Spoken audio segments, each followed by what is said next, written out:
नमस्कार. आज आपण एका भाताच्या प्लॉटमध्ये आहोत.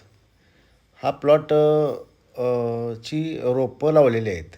परंतु काय झालं होतं, की ह्यावर्षी पाऊस जास्त असल्यामुळं ह्या प्लॉटच्या वरती लोकांनी मोकळ्या रानात तणनाशकाचा वापर भरपूर केला होता.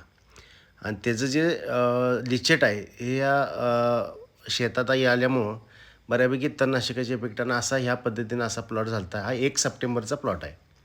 1 सप्टेंबरला या प्लॉटची अशी अवस्था होती. पण त्यानंतर आपण काय केलं, की जमिनीतून आणि स्प्रेद्वारे आपण बायोसीड, सेल्प्रो आणि बायोलिफ्ट असा या प्रॉडक्टचा वापर आपण केला आणि त्याच्यावरला मुळावरला आणि पानावरचा ट्रेस पूर्ण कमी होऊन अतिशय चांगल्या पद्धतीनं हा प्लॉट आता डेव्हलप झालेला दिसतोय तुम्हाला.